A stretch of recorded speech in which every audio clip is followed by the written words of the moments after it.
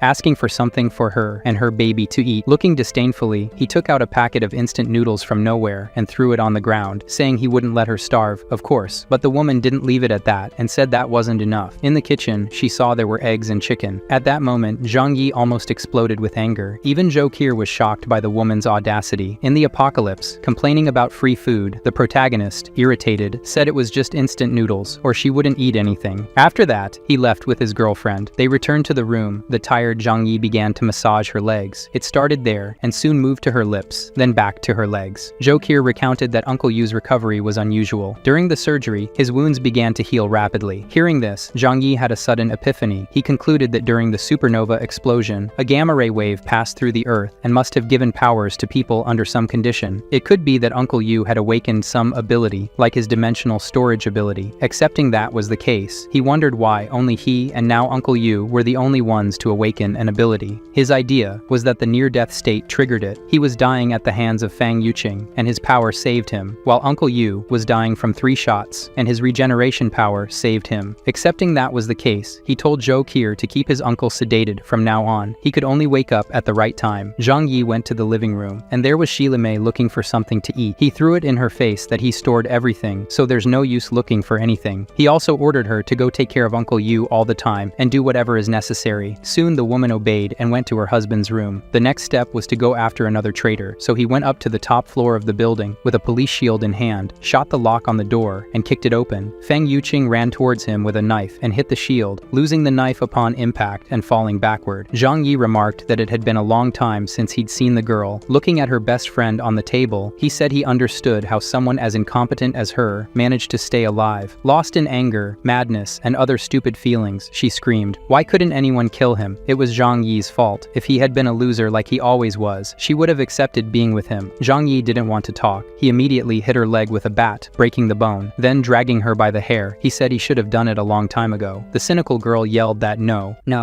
Fang Yuqing regretted it, not her older brother Zhang Yi. The protagonist let her go from the top floor and watched her fall heavily into the snow, contentedly watching the young and innocent Fang Yuqing lying in the snow. The next morning, at his house, Zhang Yi went to check on Uncle Yu in the room. Unexpectedly, his recovery speed was several times faster than that of an ordinary person. In just one day, his bullet wound had healed. Zhang Yi asked Zhokir to monitor his condition until he fully recovered to be sure. She then administered a sedative injection to Uncle Yu, as usual. At that moment, Shilimei approached and asked Zhang Yi to go to her house to get her phone charger and the baby's diapers. He looked at Uncle Yu and remembered that people in a coma are said to hear everything said bed around them, so he was kind to the woman and said he would do it after he finished something urgent. Leaving the room, Zhang Yi said it was time to eliminate the opportunists. He went outside to set more buildings on fire while saying to himself that this was to eliminate potential threats. Zhu Hao, who had been beaten up before, realizing Zhang Yi was approaching, came forward and said he had valuable information for his older brother. Zhang Yi smiled, thinking he already had practically everything he needed. What else could be important? Big brother Zhang Yi, have you heard of Wang Simon, the richest man in the city? He built an underground shelter called the Doomsday with $200 million.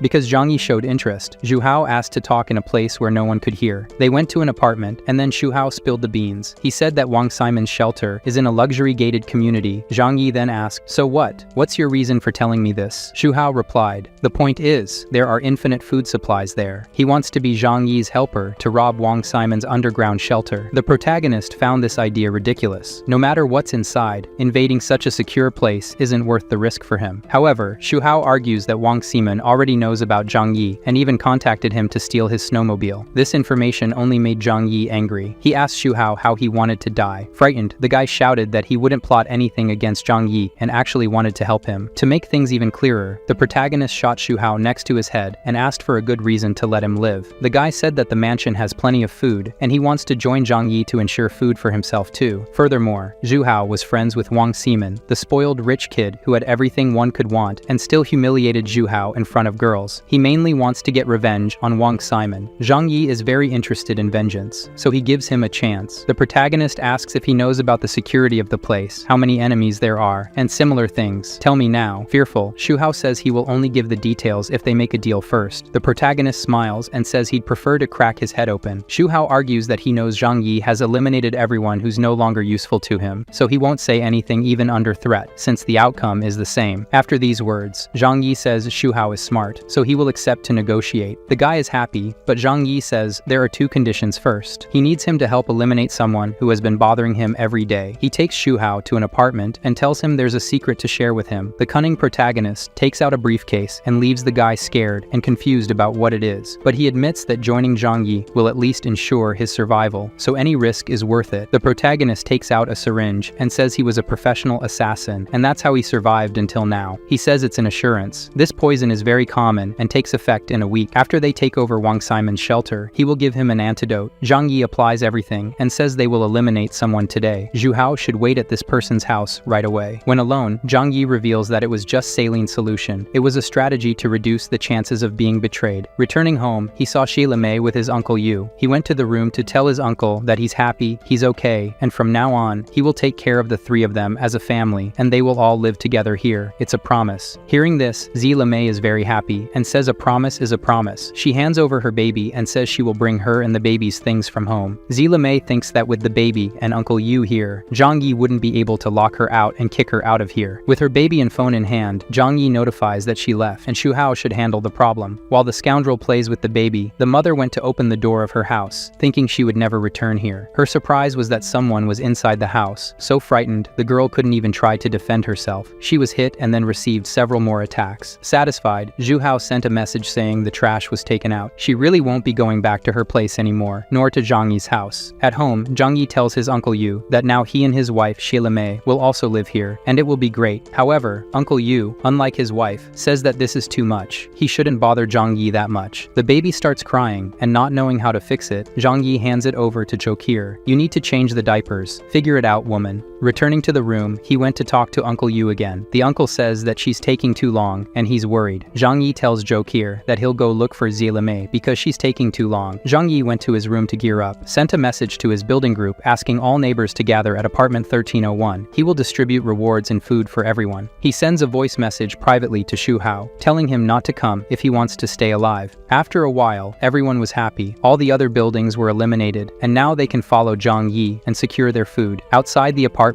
the protagonist hears that everyone is there. He doesn't enter, throws 2 grenades inside, and closes the door. Everyone was happy, and out of nowhere, 2 grenades appear. There wasn't even time to blink, and everything went up in flames. The door was completely destroyed. Zhang Yi, hoping he had protected himself with the shield, entered the room to check the chaos. Everything was in pieces. One of them who survived, angry, asks why. They all helped him so much. Why kill them? Without mercy, Zhang Yi says that he helped everyone survive, and now they owe their lives to him. He's just taking what's his. After erasing all the residents of his building, the protagonist protagonist says that now he has killed all his enemies from his past life except for Chen Zhang because of Zhou Qier. Back home, he goes to talk to Uncle Yu and says that there's trouble. Their neighbors rebelled and eliminated Xie Li Mei. They were planning with leaders from other buildings to eliminate us. Zhang Yi says he took care of them, but some escaped. The uncle, crying, says it's his fault. Frustrated, he punches the bed and makes Zhang Yi think that his power, apart from healing, is super strength. He tells him to calm down. Zhang Yi says he's also to blame for this. This world is very cruel, but he'll get a new woman for him, and she'll be very attractive. Don't worry, this leaves the old man all shy. One last problem for Zhang Yi is the baby. Zhou Qier says he won't stop crying, and nothing works now. With his eyes, he asks if she has used that. She feels embarrassed, saying that's enough. These are only for Zhang Yi's use. The protagonist says he will get someone who can breastfeed the baby. We didn't see if he talked to Uncle Yu about it, because in the next scene, Zhang Yi was going with the baby to Li Jian's building. Maybe this was the only one the protagonist didn't burn. He called for their leader, Li Jian, and told him he needed him. Zhang Yi asks if he's not afraid. Li Jian says he is, but it's also useless to run away from him. Moreover, coming like this with a baby in his arms doesn't seem like he was here to kill them. He asked them to find a mother to take care of this baby. There's food here for a while, for whoever takes the child. Zhang Yi says he won't do anything against him and his building because he truly knows they won't try anything against him. Li Jian, not very grateful, says he will take care of the child. He even runs to a woman, hands over the child and the food, and tells her to take it because everything here is truly shared. Observing how many people are alive in his building, Zhang Yi asks how they will survive when their food runs out. Li Jian says that when there's no food, they will die with dignity. The protagonist says that the food problem can be solved with the things he burned before. Li Jian firmly says no, and despite everything Zhang Yi did to corrupt Li Jian, he never faltered once, so Zhang Yi says he admires him a lot, and Li Jian also says he admires how Zhang Yi has the power to keep those close to him alive. Thinking for a moment, Li Jian wanted to ask a favor of the protagonist, but Zhang Yi stops him and says no. However, he continues, and says that the protagonist used to deliver food to all the buildings before, so now that there's only one building left, why not help them?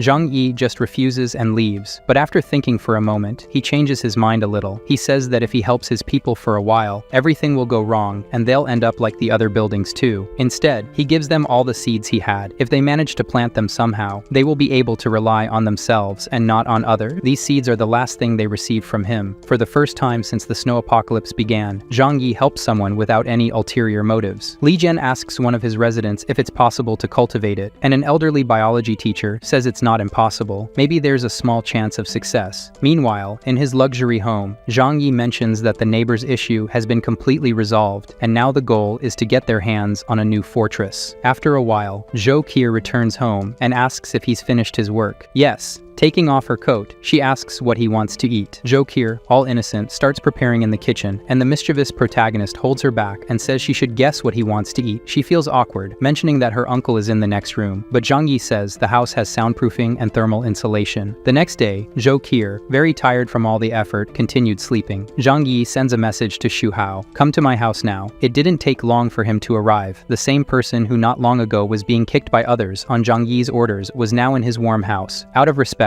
he sits on the floor and not on the sofa, waiting for the boss. Zhang Yi wants to know about the dealings with Wang Ximeng. Before Xu Hao can speak, the protagonist tells him to shut up and give him his phone. Xu Hao freezes in fear. Why on earth does he want to see his phone? Zhang Yi insists, saying to hurry. He's going to read his conversations with Wang Ximeng. Hu Hao says it's better not to. Suspiciously, Zhang Yi grabs him by the collar, asking if he's hiding something. After some threats, the guy hands over his phone to the protagonist. Xu Hao says he cursed Zhang Yi a lot in there, but that's part of the act, so don't take it to heart. He sees that Xu Hao has passed all his information to Wang Ximeng, and they discuss joining forces and taking things from Zhang Yi, but Xu Hao swears that all of this is part of gaining the rich guy's trust. Thinking more deeply about it, Zhang Yi realizes that Wang Ximeng knows about his weapons, his snowmobile, and bunker in the apartment. He decides to use this to his advantage. The protagonist tells Xu Hao to tell everything he knows to Wang Ximen's house. If he misses a detail, he dies. After telling everything about his underground bunker, made with rocket materials, with a system of sleep-inducing gases and flamethrowers at the entrance. Basically, the place is an impenetrable hell. The only way in is if those inside let you, so Zhang Yi's focus turns to figuring out how to neutralize the gas and flamethrower system. The plan Xu Hao proposes is for him to pretend to capture Zhang Yi and make Wang Ximeng let him in. This plan doesn't smell too good to the protagonist, but it seems to be the only choice. About this, he has an idea. If he can use his dimensional space ability in other ways. Zhang Yi, acting all weird, thinks about the possibilities. please. Then he tells Xu Hao to leave, get out of here, and in 2 or 3 days, I'll call you. But master, what about the antidote? I'll die without it, Xu Hao says. Zhang Yi says it's no problem because it takes 7 days for the poison to take effect. He has time. Zhang Yi slams the door in Xu Hao's face. Now he has to figure out what else he can cheat in reality with this power. So he sits back down, thinks about it a lot. Suddenly, he makes a fire inside the house and starts trying to absorb the fire with his ability. If it's like the food that's preserved, it'll be incredible. He absorbs all the fire and doesn't get burned in the process. Then he manages to shoot out the same fire, like a cannon. The guy is so overpowering and it makes him very happy. If this worked, what else could be possible? Thinking about this, he wonders if he could suck someone into the dimensional theft hole. With that in mind, Zhang Yi managed to get one of the residents of Li Jian's building as a guinea pig. He threw a wooden stick in front of the guy and said if he can hit it, he'll get a bread as a reward. Of course, the man was suspicious as to why the almighty Zhang Yi would ask someone to beat him with a stick. Is this guy a masochist? Motivated by the prospect of food, the man jumped in to hit the stick with all his might. As Zhang Yi thought, he managed to suck the guy into the dimensional storage space, and it happened very slowly. After entering up to the last leg, Zhang Yi checked inside the space he controlled. The man was in there, frozen like everything else in there, unable to move and didn't seem to be alive. Checking his body, he realized there was no pulse or breathing. Thinking about it, it makes sense that food doesn't spoil and stays the same as when it entered. Everything in here is frozen in time. Taking the guy out, and to Zhang Yi's surprise, he was alive. He kicked the wood to the side and went to ask the guy how he felt seconds ago. Terrified, he replied that he thought he was dead. He was in a white world with supplies all around. This information blows Zhang Yi's mind, but of course, he tells the man that it was some delusion of his. But in the head of our crazy protagonist, he just discovered that time passes differently inside his dimension and that living beings don't die immediately there, but if they stay too long inside, they can have a mental breakdown and die from it. What wasn't clear to me is if he meant that besides the psychological being affected, living things cannot be sucked as easily as lifeless things. Because he removes some pieces of the man for the simple purpose of testing this, he sends the fingers easily and it works. They can stay in the other dimension. Tell me, you smarter ones, how do you think Zhang Yi's power works in the comments? After destroying the guy, he gives him something to treat his fingers. See how nice he is. After thinking for a while, the man is all happy down there, fingerless, insane, but at least eating well. The conclusions were that he can throw objects out of the space. Now people can't be sucked or thrown out. I, with my few neurons, think this guy only entered the dimension because he jumped towards the portal. Now things like fire, he can suck in and project out in whichever direction he wants. With this information, he already knows he can defeat Wang Ximeng. He goes to his great guinea pig friend and thanks him for the help. The poor guy didn't complain about anything and thanks for being able to exchange 2 fingers for food and says he has 8 more. Zhang Yi suddenly lands a blow to his jugular and the man falls backward without understanding what happened. Evil Zhang Yi says that he's no longer useful and since he's already had his reward meal, it's time to leave. Strangely, the miserable man, with his vision darkening, is happy to finally be able to escape from this cruel world. Back home, Zhang Yi says he'll find more people from Lin Jian's building to practice real combat simulation for another 3 days. So, 3 days of wickedness later, Zhang Yi called Xu Hao for a chat. But first, Xu Hao was begging for the antidote. His poison was taking effect faster. He could feel it. Zhang Yi notices that Xu Hao is eating well now, but the poor guy's appearance is worsening, all due to a fake injection. That's the power of psychology. The protagonist then says he'll give a temporary antidote that relieves symptoms for some time. Hurry up, please. I can't take it anymore. I'm dying. He applies it and says it'll only last until the operation to invade Wang Ximen's underground bunker. After applying it, Xu Hao thanks the master and says the plan can start. He calls Wang Ximen to set up a meeting. Something tells me Zhang Yi will do something. Later he packed his things and told Zhou Qier he's going on a mission. What's strange to her is that all the neighborhood's problems have been solved. So why? At the right time, he says he'll tell his girlfriend. For now, she should stay in the building. He left food for almost a month for her and Uncle Yu.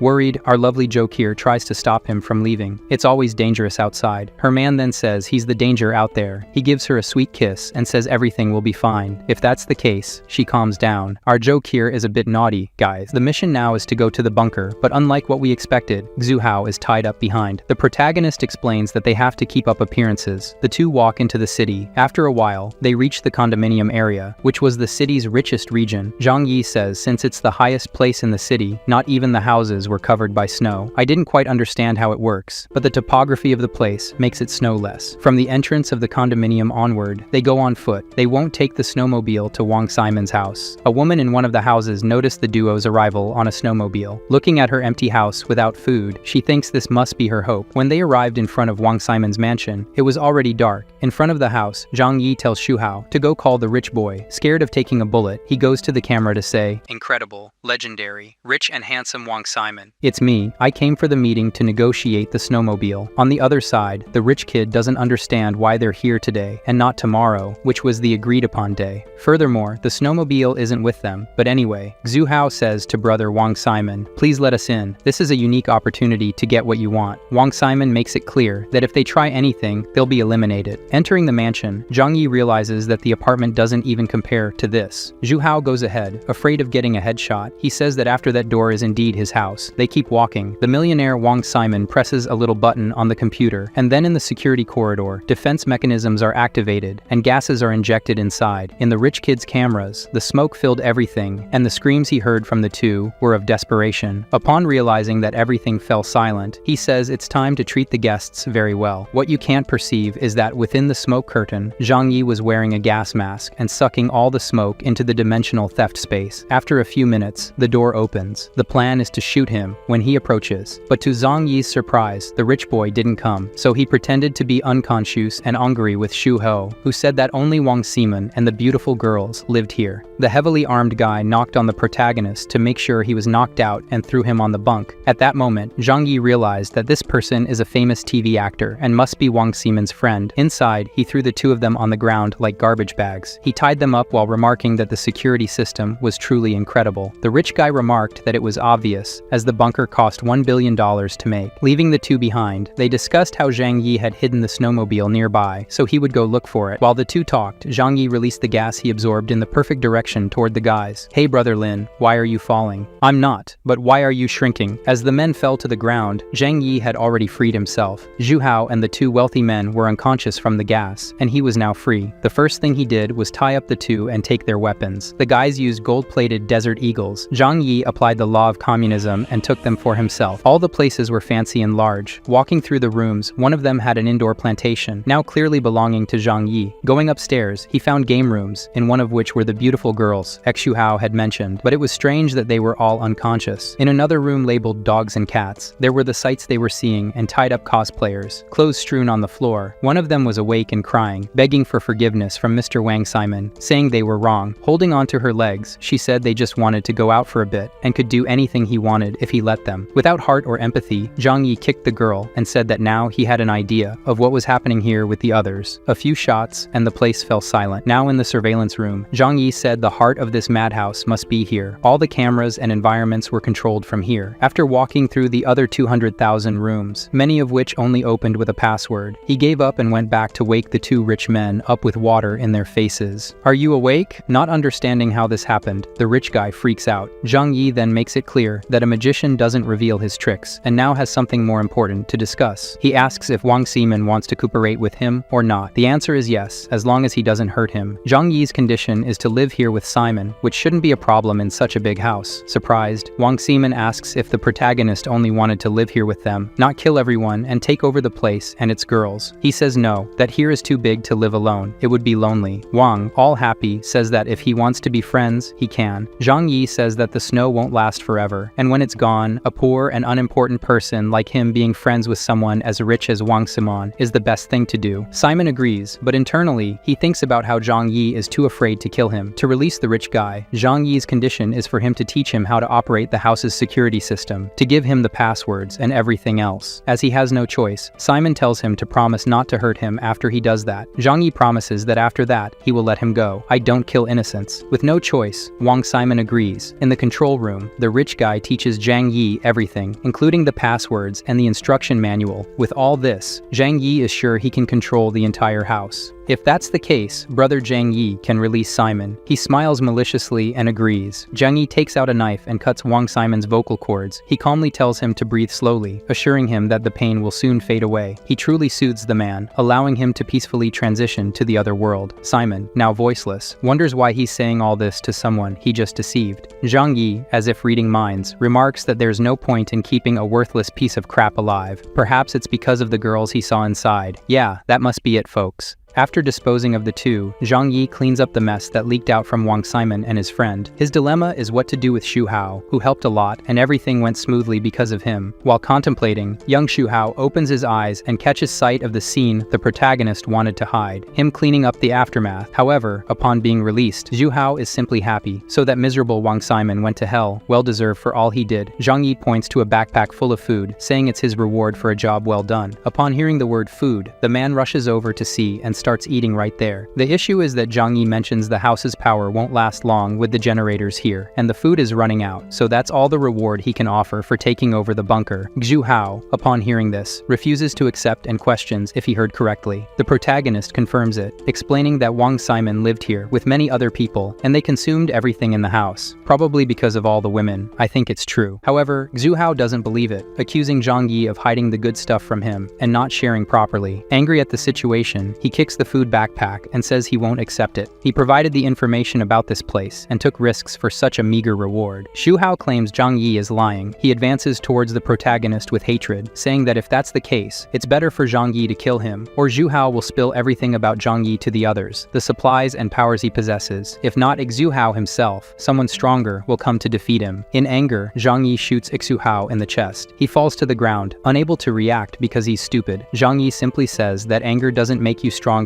only weaker. If you don't have power, you shouldn't confront those who are stronger. Taking back the backpack, Zhang Yi says he was going to let young Xu Hao live, and even gave him the food there, so why did he seek his own death? Later, the protagonist ponders things in the living room, 1,000 thoughts running through the scoundrel's mind. If Jokir were here with him, it would be great. But what about Uncle Yu? Maybe he'll let Uncle stay in the apartment, and he'll move here with Jokir. Now walking through the bar, he says there's only one thing missing. He promised to find a delicious girl for Uncle Yu. How is he going to do that? He can't know that now. He decides to have a drink and see if the TV works. Incredibly, there's cable TV with channels from all over the world. Investigating how this is possible, he finds a network room. The mansion has its own internet server, so he can communicate with the internet via Elon Musk's satellite. Zhang Yi can have information from all over the world with this connection. Searching the computers, he finds many things. The main information is about reports from other countries regarding individuals who gained special abilities. While some control fire, others turn green. However, most became deformed or gained useless characteristics. Anyway, Zhang Yi's conclusion is that if there are people with powers out there, it's another reason for him to stay here in this protected bunker. His main goal now is to immediately go get his woman and move her to this place. As he's about to start his snowmobile, a sweet voice calls out to him. His natural reaction is to pull out his gun and aim. The person in question is the redhead he saw earlier when Zhang Yi arrived. The woman says she has a favor to ask. Immediately, the protagonist recognizes her. Is she Yang Mi, the hottest girl in China in recent years? Every man in the country wants her. It's truly amazing, guys. The girl says she hasn't eaten properly for days and asks if she can go with him. He responds that life is indeed difficult nowadays, even for the rich. But if she wants to go with him, she must give a good reason. The girl asserts that if she receives food, she's willing to accept any condition he wants, making it clear with a mouth gesture, indicating it's really anything. At that moment, Zhang Yi blushes, then starts drooling. The scoundrel's heart is hooked. He regains his composure and tells her to come with him. The two head to the bunker, and at the door, she asks if this isn't Wang Simon's mansion. Zhang Yi says no, this place belongs to him now. Inside, it's warm, so she takes off her coat. She thanks him for letting her in and asks about his relationship with Wang Simon. Without answering, Zhang Yi asks about her relationship with Wang Simon. Do the rich know all the other rich people around? She explains that since their families are very wealthy, they bump into each other at all the fancy places and events. That's all. If that's the case, Zhang Yi says she shouldn't worry about Wang Simon. He's moved out. They have tea to warm their bodies, and then she asks if she can take a shower before they talk more. By all means, she undresses and goes to the shower. Guys, control yourselves. Inside, she thinks the guy is quite charming. If it's to ensure her survival, she can make sacrifices. The girl's plan is to ask to stay with him for a while, just until the extreme cold is over. Imagining what she'll have to give in return, she blushes and tries to convince herself that it's for her own good. It's just a favor exchange. She needs someone to protect her. Coming out of the bathroom, she puts on a towel and goes to him in the living room. The girl asks, straight away, "Can I live here with you?" It's hard for a weak woman to survive alone in such a harsh world. She uses her strongest weapon and says that if it's only for a short time, then nobody will know about their relationship. Zhang Yi takes her hand and goes to get more wine for them. He asks if she really thinks the ice will melt and the world will return to normal. She says it has to. If that's the case, he says, it's okay, but the woman has some conditions. Zhang Yi can't spread the news that she was with him after the global freeze ends, as she's famous and her career would be jeopardized. He agrees. Now Zhang Yi's first rule is for her to obey all all his orders. To start, the first order is to burn calories with very pleasurable couple exercises. They must spend a lot of energy together. After many deep movements, Zhang Yi shows her his power by producing a new outfit for her to wear. The girl is surprised and asks if he's a powerful magician. If so, she wants to discuss more things with him right away. She's still in a towel to not lose her natural power, so Zhang Yi, to demonstrate his power better, conjures up a complete meal table with pizza and roast chicken. If she's obedient, the beautiful girl can have this level of comfort. All she needs to do is obey his desires. The woman drools over the food. Zhang Yi tells her to be smart, just accept it already. She's thinking why, as a famous actress, she can't be discovered sleeping with just anyone. She's still worried about her reputation and says she has more conditions. Their agreement is only valid until the freezing in the world ends. Everything they do here is a secret. Gazing at the beauty in front of him, Zhang Yi says she's beautiful.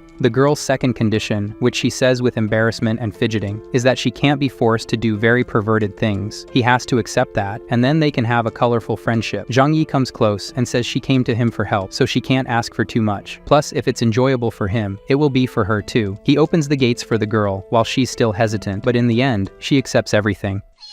Zhang Yi informs that he'll go out to find someone else to come live here. But before that, he ponders and asks if many wealthy people still live in this condominium, and if she knows them. If everyone here had millions, they might have a better chance of surviving until now. What Zhang Yi really wants to know is if she knows a beautiful woman to introduce to someone. She says most of the wealthy here are older. Does his friend care about that? That's perfect. His friend is 40 years old. If that's the case, Yang Mi says she knows Zhou Haimei, once considered a goddess by many. Zhang Yi tells her to call the woman right away. She calls the goddess and explains the situation for her to come. After a few minutes, the legendary Zhou Haimei was here. Zhang Yi displays his power to conjure food from beyond and hands it to her. It was because of this that the woman came. He then quickly asks if things are clear to her too. We are making a deal here of food in exchange for food for his friend. They are going out now. Zhang Yi warns that if information about this place leaks out, both of them will die. Meanwhile, next to the territory of the luxury condominiums, in a province called Chu, some people are prepared to walk in the cold, and with some equipment they will dig in the snow. These people can withstand the cold and break the ice in the right places and fish. While they were fishing, they noticed something coming from afar. Upon closer inspection, it was a vehicle that could move on snow and a beautiful woman. With the noise of the bike, the fishermen's wolves went after dragging the sleds. One of them clearly showed his intention by trying to hit Zhang Yi with a trident. To dodge it, Zhou Haimei fell from the snowmobile. Worried about Uncle Zhang Yi's woman, he stood in front of her and pointed at them.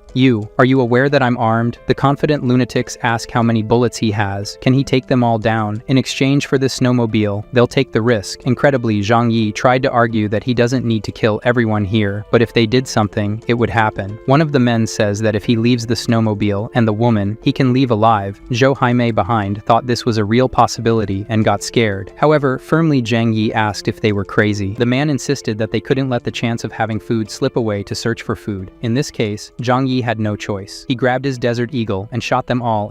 The idiot was the first to take a shot to the forehead, with the noise attracting the dogs, so Zhang Yi, using his storage skill, sucked the wolves into the dimensional space. Girl Zhou Haimei climbed back onto the snowmobile, and they continued to flee. People returned, but all they found were their brothers' bodies in the snow. They also noticed that the dogs were gone. The men looked around and couldn't see where the dogs were. This outsider killed their people and stole their dogs. This couldn't end like this. They would have to seek revenge. Carrying the bodies, they returned to their village. In their village there's a castle, and inside there's an otaku hugging a dakimakura pillow. Are you guys like that too? There's no point in lying, I know. The villagers defeated by Zhang Yi returned and went to talk to the otaku in his room. They were disgusted with everything here, asking if he wouldn't prefer a real woman who isn't 2D. The boy is lost in this world, so they need to pull his blanket to wake him up. The situation is so serious that he doesn't even realize there are people in his room watching him date. Wait outside, I'm dating. Sometime later, he left his wife and went to talk to the men. They tell him about a man who has a snowmobile and a beautiful 3D woman. They need that snowmobile and also need to avenge their brother's deaths. The reason they came to the chubby guy is that this outsider may have powers just like the otaku. They want him to help capture Zhang Yi and get the snowmobile for them. The otaku, who seems very important, says that God gave him this power, so he must have sent this person with powers to make him even stronger. Chun will accept the challenge and hunt down this person. The elders affirm that their tribe cannot be intimidated, and what the otaku is doing is noble. They They rely on young Chun. Sometime later, Zhang Yi and Zhou Haimei arrive at the building where their safe house is located. The woman seems sad about the situation. The reason for her sadness is that, in the current situation, she has no other choice. To survive, she must accept being someone else's woman, whom she doesn't even know. When they arrive, Zhou Qi will receive her unfaithful boyfriend. He has been working for so many days away, so he must be tired. Upon realizing the presence of another maiden, Zhou Qi, embarrassed, says she didn't know Zhang Yi liked older women. The protagonist tells the guest to sit down, and leaving the room, he tells Zhou Qi that this person is not for him. She came to meet Uncle Yu, but Zhang Yi asserts that there's nothing wrong with older women. Leaving that aside, how is Uncle Yu? He healed in a week. A normal person would take 3 months to heal. The old man is as good as new. The protagonist's orders were for Zhou Qi always to apply sedatives to restrain his uncle, but now it's time for him to leave the cage. Zhang Yi's concern is that there are others out there with powers. Building a good relationship and keeping his Uncle Yu in good condition are his interests. Together, they are stronger. Inside the room, Uncle Yu was doing very well. He said he was very happy and grateful for everything his nephew did for him. Besides saving his life, he now looks handsome. Uncle Yu feels much stronger now. To demonstrate this, he puts his hand on the bed to try to break it. However, Zhang Yi, impressed, tells him to calm down. Uncle Yu shouldn't think he's a monster. In fact, he has just awakened. He gives an example that before he was a tadpole, but now he's a frog. To help, Zhang Yi reveals his power as well, making it clear to Uncle Yu how he always had so much food. Because of his excitement, Uncle slapped the bed and broke it, causing it to fall to the ground. Zhang Yi asks if he's okay. He says yes. He just needs to get used to his strength. The protagonist asks his uncle if he wanted a wife. He has something for him. Zhang Yi takes him to the living room and shows him his gift. Immediately, he recognizes, "Could you be Zhou Haimei?" She says yes and asks if he's Uncle Yu. Look at how excited the old man gets. Zhang Yi says that this house will be theirs and they can get to know each other and live here together. Zhang Yi will move elsewhere with Zhou Qi. They prepare to leave. Zhang Yi tells Uncle Yu that this snowmobile will be his gift to use it and get food now. His uncle is very honest, saying that this is too much. The snowmobile is important to Zhang Yi. However, the protagonist shows his new ride, a snow-going car. Now it's no secret to anyone that he has powers, and everyone is shocked by this. The two of them go by car to their new home. Along the way, Zhou Qi asks if their new home is beautiful. He replies yes, it's very spacious and comfortable, nothing like their apartment. Along the way, Zhang Yi warns that there is another person at home. He's warning her in advance to be prepared. Zhou Qi sulks because it's obvious it must be another woman. In this way, Zhang Yi reassures his wife, saying that it's just someone who will help with housework every day. Initially, she asks if it's only for this reason, and he says yes, she is the only one in his heart. After that, Zhou Qi calms down and becomes happy. Zhang Yi is relieved because he doesn't need a disobedient woman. On the way, they face a heavy snowstorm until something stronger than the snow hits the car, a tornado. Realizing this, the tornado was pushing the car, so Zhang Yi uses his ability and sucks the entire snow tornado into another dimension. However, right after that, another different tornado threatens them. At this moment, Zhang Yi realizes that there must be another person with abilities like his uncle, so he turns around and flees. More snow tornadoes come their way, and just like before, he absorbs them with his storage power. The culprit behind this was the otaku. These attacks are very exhausting, so now he's at his limit. The others with him ask if he's okay. He says yes, but he needs to rest a bit. Now that they've confirmed the enemy's powers, they are worried. Zhang Yi stops the car and takes a rifle from his storage. He deduces that his opponent must tire out a lot with their attacks, so he must retaliate while they recover. Zhang Yi gets out of his car and shoots at the snowbank. One of them is hit in the leg and shouts for help. Only 2 remain. The otaku still wonders how he can see them hidden, so Zhang Yi shoots several more times. Chun attacks with tornadoes, but his attacks are easily nullified. Despite giving his all, he is completely neutralized. How can he be so powerful? With this, Zhang Yi says they must have realized the difference in power. They are not reacting anymore. However, continuing this fight here could be dangerous for Zhou Qi. Zhang Yi shouts that if they have the courage, they should come after him, but now the fight will be on his turf. Zhang Yi returns to the car, and she calms down very quickly and asks if he has killed them all. He says no, so you'll come back for revenge later. She asks this because she already knows her boyfriend and knows he's like that. They continue on their way, leaving the defeated ones behind, but at least everyone is alive. In the bunker, his red-haired girl was lying down until now, waiting for him to return. This happened, and as soon as the protagonist arrived, he went to inform Yang Mi that she should come and meet his new friend. She asks if the friend is engaged to him or something. It's something like that. Zhang Yi hands her new clothes to wear and come downstairs now, and let's face it, she looks very good in that outfit. Determined to claim territory, Yang Mi dresses up and puts on makeup to meet her rival. As she descends the stairs, Zhang Yi is excited about it. Following behind is the beautiful redhead. When the two girls see each other, they are startled, and Zhou Qi approaches Yang Mi with fists clenched, hinting at a possible fight. Zhang Yi intervenes and asks if they already know each other. Jokir confirms that she's her cousin. Surprised, Zhang Yi stands between them and asks if it's all getting a bit too serious. Yang Mi asks him not to let her cousin know about their relationship, but Zhang Yi questions if there is indeed a relationship. The shy girl wonders if their agreement isn't just a temporary arrangement. They are cousins, and their families are famous in the medical field. Jokir doesn't like her cousin because, according to her, Yang Mi embarrasses the family name. People in their social circles mock them because Yang Mi chose to work in the entertainment industry. Jokir complains that the worst part is her cousin's poor acting skills. Zhang Yi asks why that's a problem. It's because Yang Mi uses her looks to promote herself, and that vulgarity makes others mock their family. Zhang Yi intervenes again, stating that it's all in the past, and there's no longer such a social circle. From now on, they will have to live together peacefully. He decides to show them around the new house and their responsibilities there. When they see the cultivation room, they get excited about taking care of the plants, as these gardens are their responsibility. Yang Mi thanks the protagonist for keeping her secret. She suggests they can maintain their relationship, but keep it a secret. Zhang Yi nods in agreement, respecting her opinion. However, he wonders how he'll manage their three-way relationship now. To express her gratitude, Yang Mi offers to cook for them and heads to the kitchen. Later, while searching for ingredients, she finds there's nothing in the pantry. As she searches, Zhang Yi sneakily approaches her and whispers in her ear, making her blush as she wonders what he's up to. "What are you doing, and what if your fiancé finds out?" He ignores her concerns and retrieves ingredients from his dimensional storage, telling her this is how they'll eat from now on. Even though she's aware of his powers, she's impressed, as are we by other things. He pats her bottom playfully and eagerly anticipates the meal. After a while, the food is ready and they can start eating. Apprehensive about whether they'll like it, Jokir tastes it first and remarks that it's too salty. Embarrassed, Yang Mi admits she couldn't concentrate with everything going on. Sensing the tension between the cousins, Zhang Yi decides to take advantage. He starts being affectionate with Jokir, feeding her, and she responds by being cute and happy, showing off to her cousin. Even though she pretends not to care, she keeps up the display throughout dinner. Later, as they lie in bed, Jokir asks which of them is better. Zhang Yi pets her head and says, "Of course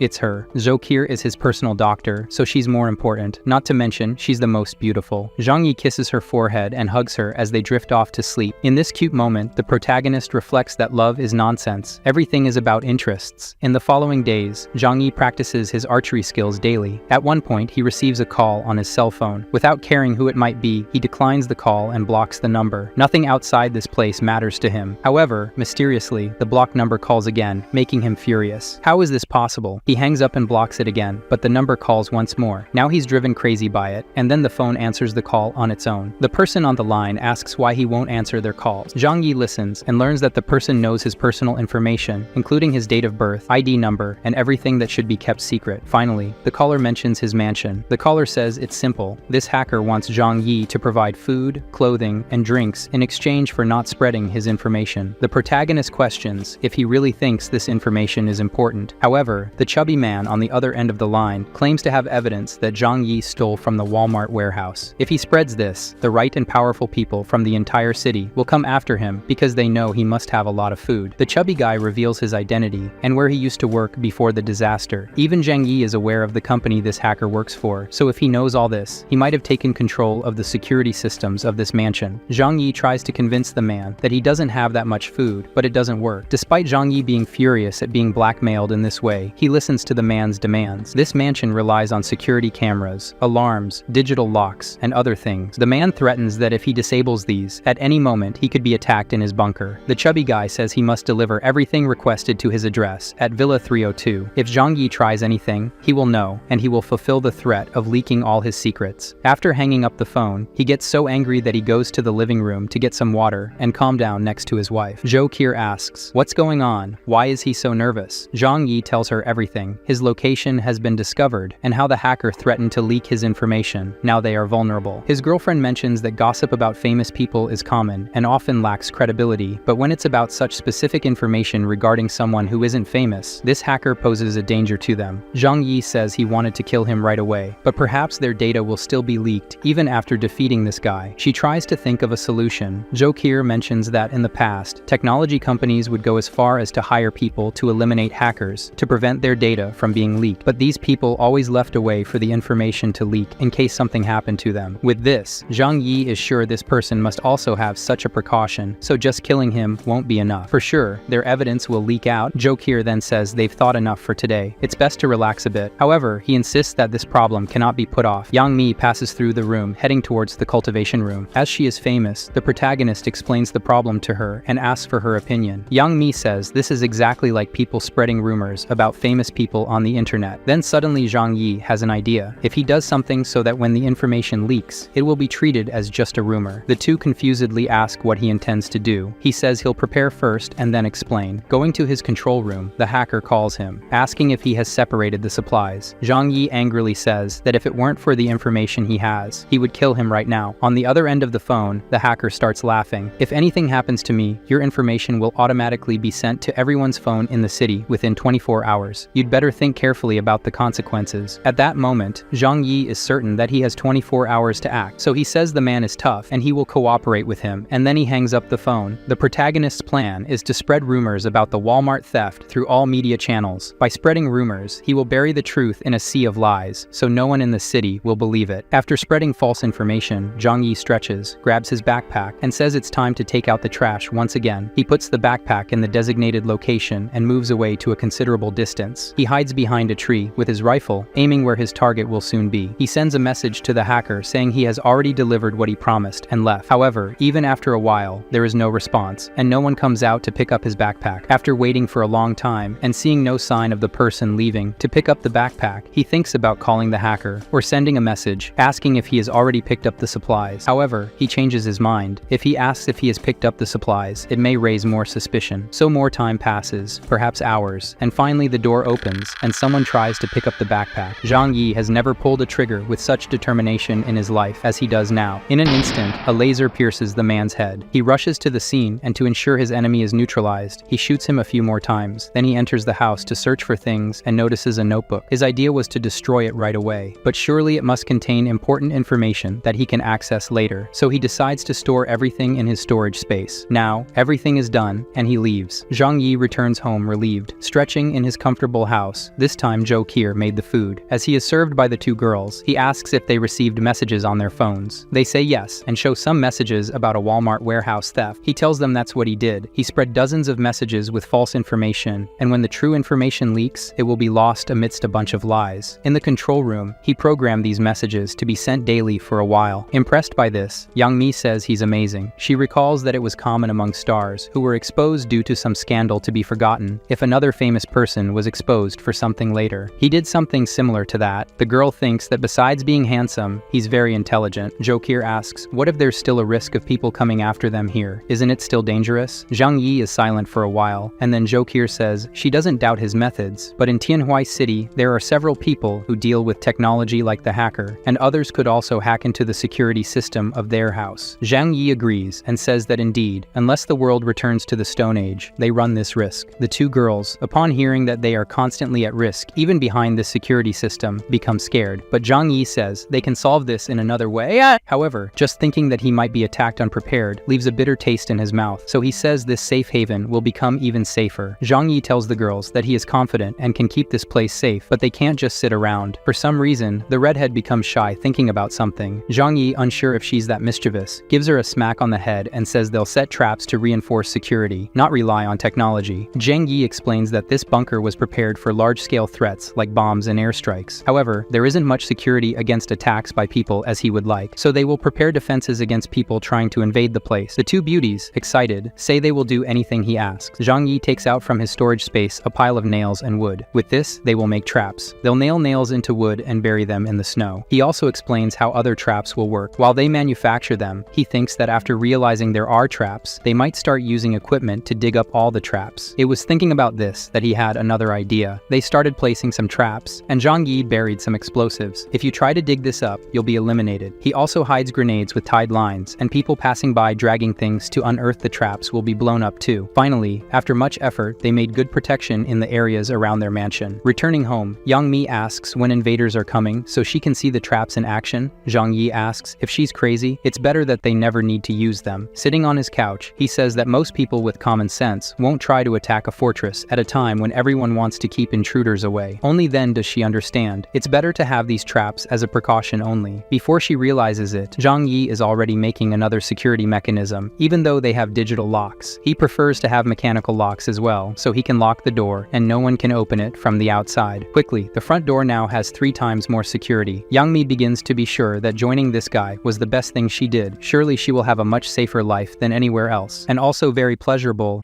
Even with these measures, Zhang Yi says it would be good to have someone who is great at internet and security with them, so they could be sure that the digital security of the house would be truly secure. Yang Mi comments that if Shinshin were here, it would be great. Jo Kier then asks if Shinshin was living in the city and if she should be alive. This girl is Yang Mi's sister and a computer prodigy. Because she is wheelchair-bound, she loves computers and technology. The two girls living with him are beautiful, and it's no wonder they resemble each other. They're cousins. Interestingly, they themselves mention another cousin who's a technology expert. Perhaps she could take care of the house's security. The first thing Zhang Yi wondered is if this girl is as pretty as the other two. And you know what? She's wheelchair-bound, but for him, that doesn't matter at all. What matters is being beautiful for him to engage in mischief. Hearing this, Zhang Yi asks how they can find her. Yang Mi says they haven't heard from her in a while. She doesn't answer their calls. She hopes her sister is alive and safe. Zhang Yi suggests that maybe she's too smart to want to talk to them, and that's why she hasn't responded. The girl gets angry at this. He continues, saying that perhaps everyone in her family are geniuses, and she's the only one without any qualifications. Yang Mi gets mad again at the protagonist for being mean. He says it's okay. At least she's beautiful, and that's as valuable as being smart. However, at this moment, they have more important things to worry about in the coming days. He spent the next few days training his new archery skill, and it seems now he can reinforce his projects and shoot targets with more precision. This new skill he might be able to use on his own body. Upon testing, he realizes that he might be considered invincible now. However, with the little use he made of it, his stomach growls with hunger. Apparently, the more powerful the ability, the more it consumes his body's energy. So, I wonder how much energy it takes to put things in another dimension. If energy is needed to use his powers, he who has an unlimited food supply can use as much power as he wants, while other people who don't have as much food won't be able to use their powers freely. In a secret defense location, the head of the facility is concerned about the military base's electrical energy limitation. His secretary approaches him with the reports and informs that they received the analysis of recent information. According to her, various pieces of information about a supermarket robbery that happened months ago were reported, but among the messages, one is special. She mentions a man named Zhang Yi as responsible for the theft of a large warehouse. The report regarding this Zhang Yi indicates that he was a warehouse supervisor and the main suspect in the theft of supplies. Hearing that the young supervisor was responsible for planning a robbery that even the police couldn't uncover, the man doubts and belittles the protagonist. He asserts that this information is also undoubtedly false. However, at the insistence of his employee, he decides to send people to investigate this Zhang Yi's base. Now, in another location, in the castle where the otaku who lost to Zhang Yi resides, he cries and tastes defeat. Chun thought he had godlike powers, but unfortunately, he has just discovered that he's not the protagonist of this world. He wonders if he's merely a mere supporting character, while Zhang Yi is the true protagonist, blessed by God. As he lamented, Chun also received on his phone the leaked report mentioning that Zhang Yi is responsible for the theft of goods from a large warehouse months ago. This piqued his interest. Chun conducted some research and found out that Zhang Yi is associated with a past cargo theft, so considering how he faced him, he could have used those same powers to rob the warehouse. Chun deduces that Zhang Yi has something related to space, and that he can put things in an alternate space. Realizing how absurd this ability would be, he becomes sad again and lies down on the bed, feeling weak compared to the protagonist. Speaking with his wife, Chun asks if Zhang Yi is the protagonist of this life, and if he's a villain or just a supporting character. Against that person, Chun absolutely couldn't win. He then thinks whether it would be better to try to befriend him instead of facing him. Content with this idea, he decides to warn the villagers. Rushing to his grandfather, he asserts that that person is very powerful, and they shouldn't confront him. He tells everything he knows, how Zhang Yi is powerful, and can nullify his abilities. Moreover, he must have an even more incredible ability. So, Chun says they should avoid Zhang Yi's area, and find ways not to confront him. The otaku Chun talks about the recent leaked news that the protagonist was a warehouse supervisor at Walmart who stole all the goods. He has the power to keep all that under his possession, but instead of convincing the old man that Zhang Yi was too powerful to face, it only motivates him further. The old man's thought is if they could steal what the protagonist has, they would never go hungry for a long time. Reluctantly and with fear, Chun says they're crazy, but the old man underestimates him, saying he was just a supervisor. What could he do against the entire Shu family? Meanwhile, everything is calm in his comfortable comfortable home. Zhang Yi is eating with his wives. While Young Mi was saying something, she hears a noise at the window. Zhang Yi says it's okay and goes to check it out. He goes to the window to look. Using his binoculars, he notices many people approaching his house. He takes out his rifle to observe better. His intention is simply to let his traps do their job. One of them steps on the first trap and feels a lot of pain. Another person tells them to help him and take him back. The old leader of the tribe warns that there may be hidden traps. Everyone needs to find them and be careful. As the men advance with sticks searching for the traps, they finally approach Zhang Yi's house. With the sticks, they manage to track the traps and advance without problems. One of them picks up the traps, and when he crosses a grenade line, an explosion among them shocks everyone. Even those who weren't caught in the explosion directly were hit by the shrapnel. Due to the pain of these injuries, they roll on the ground, and more bombs are activated. After a series of explosions and running, many people were caught in the nail traps or explosions. Now everyone was afraid and retreating. What could they do to advance safely? The men question the tribe's leader. What can they do without his grandson? They won't be able to attack and defeat that person. Cornered, they wonder why the leader's grandson isn't here. He has superpowers and should help. Meanwhile, Zhang Yi observes everything with his rifle and other high-tech equipment to see precisely what they're doing. The old man remembers his grandson's advice not to confront the protagonist. With no choice, the leader shouts for all to hear, questioning why they can't defeat just one person. These people have grown accustomed to relying on others. They must fight with their own hands to get what they want. Together, they must secure the luxuries within that house. He hands a spyglass to the men to see the prize, along with plenty of food for them to enjoy as an extra reward. As they confirm by looking, indeed, what's inside is very tasty. Yet, even with so many rewards before them, they doubt if they can fight without the leader's grandson present. The old man angrily shouts that if they fail, they are nothing but useless. With this motivation, they decide to use tricks to disable the traps and bombs from a distance. Slowly but surely, this tactic starts working, and they edge closer to Zhang Yi's secure house. The men were confident that they were now safe. The girls watch everything apprehensively from the window. Yang Mi feels sorry for how many will die and if they'll be okay. Meanwhile, Zhou Qi'er says they're idiots and don't realize they're no match for her boyfriend. At the right moment, Zhang Yi remotely triggers the bombs, exploding them all at once. This destruction, unlike the grenades, was precise, and most of them were caught in the blast and remained in that state. With a somber look, Zhang Yi says they should have turned back when they realized there were traps. Now that they decided to advance, he doesn't lament the death of dozens of enemies. The devastation was so great that even Zhou Qi'er, who was previously excited, felt sorry for these people. Yang Mi isn't accustomed to Zhang Yi's actions. Seeing people in pieces, she vomits. Zhang Yi observes coldly and remarks that those who die instantly are lucky. Those who linger in agony are unlucky. The elders who were behind are terrified. Almost all are lifeless. The leader falls backward, saying that person is a demon. He must be an evil demon to do this to them unfairly. He screams in despair. Everyone died because of his orders. He only wanted supplies for his people. This wasn't supposed to happen. Zhang Yi puts away his rifle and takes his bow and arrows that he's been practicing with. Using his new abilities, he shoots 3 arrows simultaneously, perfectly piercing the foreheads of 3 people. Triple headshot. More and more arrows are fired, and they all accurately take down the enemies. The old leader, seeing more dying, slaps himself and says it's his fault. Then he asks Zhang Yi to finish him off too. The protagonist was about to fulfill his wish, but an ice whirlwind obscures his vision, and the arrows reach. Without concern, Zhang Yi retrieves his rifle. With it, he can hit anything from a distance. The otaku shouts for everyone to flee while he maintains an ice barrier. People start to retreat with the wounded, while Chun remains determined. Zhang Yi stays calm and says he has another idea. He grabs a vest and tells his wives he'll be back soon. Chun was convinced everything was fine, but a snowmobile comes quickly with a madman shooting at everyone from the window. The desperate people running have no chance. Even Chun's life is at risk now. One of them helps the otaku so he can join the retreat. Zhang Yi pursues them by car, getting close to them again, and then shooting from the window once more. Chun starts to feel the fear that perhaps no one will survive. He shouts for them to abandon the bodies they're carrying to bury them later. By reducing their weight, they could be faster, though reluctantly, as burying their dead is an important tradition for them. They decide to do as he commands. They toss the bodies out. Even though Zhang Yi has to dodge the bodies, he still manages to be faster and land double headshots on several people. Chun now has to flee. He's scared. An idea crosses his mind. He realizes he could do something to stop the car. This time, he uses his power to crack the ground in the car's path, causing it to get stuck in the ice. Zhang Yi still tries to shoot more people as they flee until they're too far. He says that now these people know they're powerless against him. They'll never think of coming back. He pulls his car out of the hole, goes among the bodies, and returns to his wives. Back at his house, while Young Mi is stunned by what happened, Zhou Qi'er is calm and asks what happened. Did he manage to defeat the one with special abilities? Zhang Yi explains that no, that person was clever and managed to to escape with a few others. Chun returns to his tribe with the few survivors. The people from his own tribe start to judge him because he wasn't in the fight from the beginning. Everyone died. If he had been with his people, they would have had the supplies from that house. One of them tells the otaku to go with him to the village chief's house. Before he enters, a girl blames the otaku. It's all his fault. If he had gone with them earlier, their husbands and children wouldn't have died. The elder tells them that this isn't the time to argue about it. He tells the otaku to come in because his grandfather is calling him. The tribe leader tells Chun to come closer. The old man says that the blame for so many injuries lies with him. The weight of the deaths of so many members of Shu village must rest on him, not on Chun, his grandson warned. But the old man was arrogant and led everyone into battle. If they're going to blame anyone, blame the old man, not his grandson. Crying, the old man says he entrusts the Shu family to his grandson and that he's ready to die now. The old man, saying he's also tired, dies. At that moment, all the residents come rushing in. The leader they loved so much has just passed away. As he leaves, Chun thinks about his grandfather asking him to take care of the family. Chun doesn't know how to take care of himself, let alone everyone else. Confused, not knowing what to do, he notices a girl leaning against the wall. Approaching her, she asks if he's the real brother Chun. He blushes and looks foolish, saying yes. And who is she? The girl says her name is Shu Lili, and thanks to him, her father survived and returned from that last battle alive. He feels embarrassed and says it's not that big of a deal. However, this makes Chun realize that he shouldn't blame himself for the deaths of other people. In fact, he's a hero and saved several people. Her father couldn't come to thank him, but she came in his place. Some people recognize his worth. He says it's all right. They're from the same village and should always help each other. She leaves, and he stays behind, his heart pounding. Has the otaku's heart been hooked by 3D for the first time? In the innocent's mind, he was already thinking about the children they will have together. Have you gone crazy? Returning home, he thinks of a way to protect his village from the protagonist. Chun now knows he's the real danger. Racking his brains over it, the otaku comes up with a plan and is about to put it into action right away to protect the village people and his future girlfriend.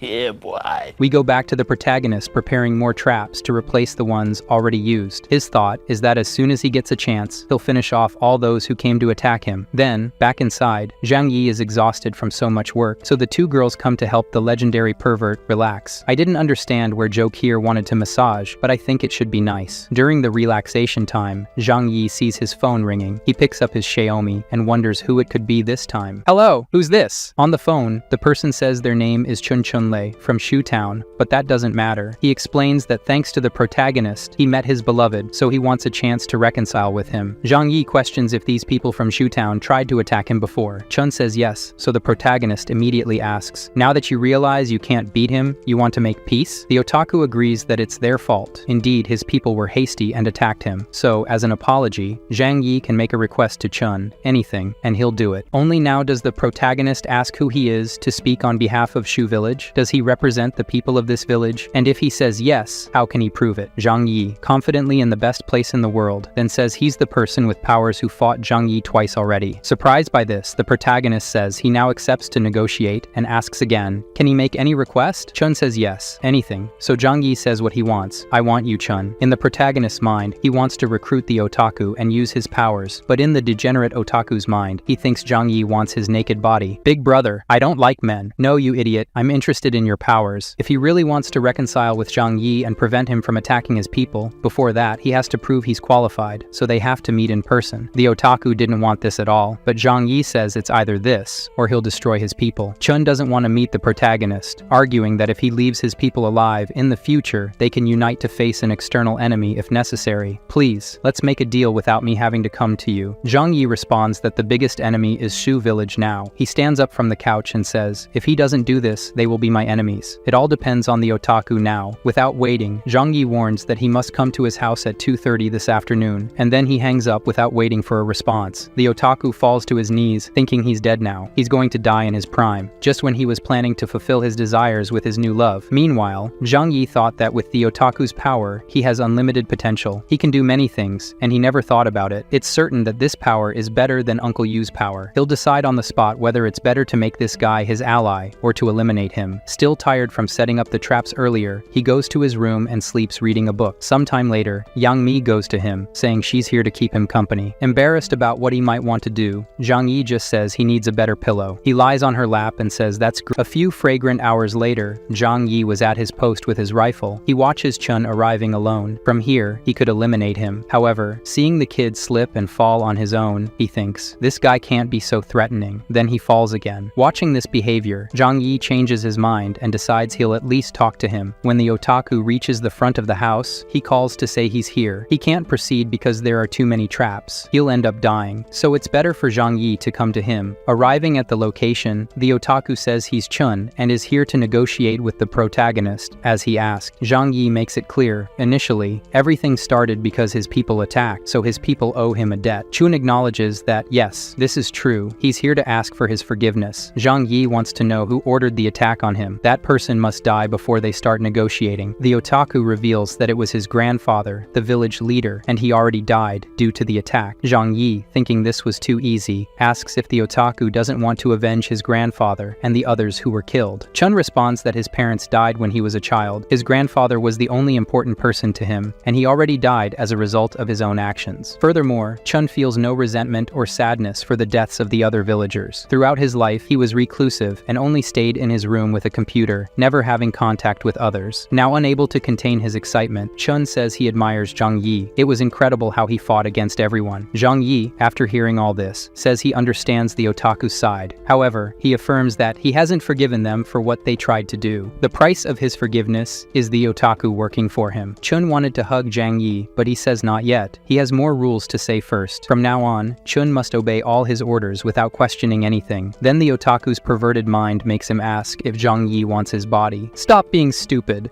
Zhang Yi takes out an action figure from his storage space. This will be his reward. If you work for me, you can earn even more of these things. In addition to ensuring Chun's family safety, he can reward him with something Chun values highly. Now they must do the first task. Inside the car, the curious otaku asks if the action figure can also control time inside his storage space. Is your power capable of that too? This question makes the protagonist think that maybe going back 3 months in time is part of his power. Maybe he controls time and space. After speeding through vast snowfields, they arrive at the location where the otaku's power will be put to the test. Using his snow power, he manages to, after minutes of maximum effort, clear a path to a gas station completely buried in snow. Zhang Yi immediately thinks, with Chun's powers, it should be even easier to obtain resources for him to store. As a reward, he gives Chun a chocolate, knowing that the user's power depends on his energy. Zhang Yi goes into the gas station to get everything inside, and after a while in there, he comes back. Chun says he's amazing. His power is the best of all. Being able to store everything he wants is perfect for current times. Zhang Yi affirms that the chubby guy also has a great power. He never thought of using his power to dig up things buried by the snow before. Heading back to the car, Chun says he never even thought of leaving his room. He was always too busy dating his wives. To reward his work, Zhang Yi says that as long as he obeys, he'll do well. This backpack full of food is his reward for today only. Very happy, Chun didn't expect so much. He swears he'll follow him forever. On the way back, they now have a bit more intimacy. Zhang Yi asks how the otaku discovered his powers. Ashamed, Chun recounts that after his parents died, he became very sad, immersed himself in the 2D world, and masturbation. Once, after more than 26 times, he thought he was going to die, but the next day, he was alive and had his powers. Zhang Yi covers his face in embarrassment. He never thought someone would awaken after nearly dying 26 times. He says from here on, Chun should return to his village alone. The reason is that his car can't go any further because it's a frozen lake. Before leaving, Zhang Yi asks him to be careful. In the post-apocalyptic world, many things become dangerous, including his own people. While the otaku goes home, the protagonist alone in his car says the kid is a good person. Returning home, the man who is the new village leader scolds Chun for going to deal with Zhang Yi alone. Even though he said it was okay and he knew how to negotiate, the leader was not satisfied. Upon learning that the outcome of the negotiation was cooperation rather than revenge, the old man becomes angry with him. The old leader points and says that it's Chun's fault that so many died. Now he wants to take credit by making friends with the enemy and saying he's protecting the village. The chubby guy tries to explain that he promised his grandfather he would protect the village, and this was the way he managed to prevent Zhang Yi from attacking their village in revenge. The man says it doesn't matter. He's now the new leader of the Zhu clan, so Chun's actions must be consulted with him first. Chun can't do things on his own. The old man also says he wants what's best for everyone. He was only not expelled from the village because the old man defended him, so now he's in debt. From now on, he must pay for his sins. He yells, asking if he understood the message. Understood? Understood? Chun agrees that he did. The old man orders him to go home to recover and wait for new orders. The old leader says again not to act on his own again. Without wasting time, the old man sent a message to the village residents group. Don't worry, I'm in contact with Zhang Yi to ensure our safety. We're no longer in danger. The other people then praise the 6th leader, saying he's amazing. They should have made him clan leader from the beginning. With this, the old old man says that such a young loser who never got any real girls can't beat him. Zhang Yi returned home and told his two girls what happened. Thanks to their agreement, Chun's people will no longer be a risk to them. Yang Mi says that this is brilliant and was a good choice. Jo Kier asks if the girl is scared of them. Yang Mi says no, she just didn't want to see any more senseless bloodshed. If things continued, it could get dangerous. Jo Kier, who is used to this, says that Yang Mi is fearful. She hugs Zhang Yi and says that he's incredible and can defeat whoever he wants. Yang Mi shouldn't doubt that or be afraid. Zhang Yi, on the other hand, defends the idea that it's good for them to have these people around for when new enemies appear in the future. They can be useful. Now that this problem has been resolved, Jo Kier says they should celebrate. She goes to the bar to get some drinks. Zhang Yi says he's not used to drinking much, so just a little. Meanwhile, Yang Mi will cook for them. Jo Kier gets the drinks, Yang Mi makes food, and sometime later, the two of them are passed out, and Zhang Yi, who doesn't usually drink much, is fine. The two of them slept, Zhang Yi with lust, saying it's great. Yang Mi opens her eyes and feels a kiss on the mouth, then on the neck. She tells him they can't. Jo Kier is here and will see them. Zhang Yi goes down, and she holds back from making noise. The next day, the otaku sends a message to the protagonist. Check out the otaku's photo, guys. Chun says he's bored. It's been a long time since they went on a mission. He even suggests they should form a team of 5 people, each wearing a different color like the Power Rangers. Zhang Yi, embarrassed by this guy, starts to wonder if it's really a good idea to ally with such a crazy person. Nervously, the protagonist asks Chun if he doesn't have anything better to do all day. He says unfortunately not. It was just a bit of intimacy, and Chun started sending 200 messages a day. Zhang Yi just started ignoring everything he said and replying without much thought. While the protagonist is on his computer, he sees that Yang Mi is doing her work in the garden perfectly. It seems like everything is going well, but it crosses Zhang Yi's mind. What if they get hacked again? This problem keeps bothering his mind. How can he solve it? As he thinks about this problem, the two girls are in the room discussing. Yang Mi wants to help Xin, who is wheelchair bound, but Jo Kier says Zhang Yi wouldn't do that. He wouldn't put himself at risk for things that aren't for his benefit. Because of this, Yang Mi says that to convince Zhang Yi, who is very cautious, she will use her most powerful weapon, her body. Jo Kier scoffs and says she just wants to seduce her boyfriend and is making up excuses. It's not for Xin. It's not like that. Jo Kier goes after the girl, saying she knows about the things they're secretly doing. She questions if her cousin isn't ashamed to do this. Suddenly, Zhang Yi appears in the room asking what's going on, why so much excitement on the bed without him there. They even say that this is a family matter, but he sits next to them and says the three of them have no more secrets. He asks if they're worried about someone in their family. Jo Kier responds that since the snowstorm started, she lost contact with her family and doesn't know if any of them are alive. Yang Mi says it was her family that contacted her. The protagonist asks if they contacted her to take Yang Mi with them. She says no, so she's sad because they didn't want to take her with them. Yang Mi explains that, in fact, the person who contacted her is in danger and needs to be safe, so they're secretly discussing how they're going to convince him to go save someone who has nothing to do with him. Yang Mi then begs him to help. This is the only family they have. Jo Kier agrees that it has nothing to do with him, but it's their family, and if she dies, they'll feel guilty of the rest of their lives. Besides, his wife's family is his family too. Zhang Yi asks again to make sure. Are you asking me to go out there and risk myself for someone else? He reminds them that their information has been exposed. Many other people know that he has many resources here, so this place is a target. Leaving here means leaving it unprotected. He had decided and was leaving the room when they crawl over, begging him to change his mind and think it over. Jo Kier says that if he does this, she can ask for anything, and she'll accept it. Whispering in his ear, she says anything at all. It can even involve her and Yang Mi together. Gentlemen, I inform you that Zhang Yi changed his mind. He asks if she's sure about this. The two, embarrassed, say they agree. Yang Mi sighs and says that in this cold weather and with so much snow, a wheelchair-bound person can't even move freely. She gets sad just thinking about it. Zhang Yi asks if they're talking about Xin,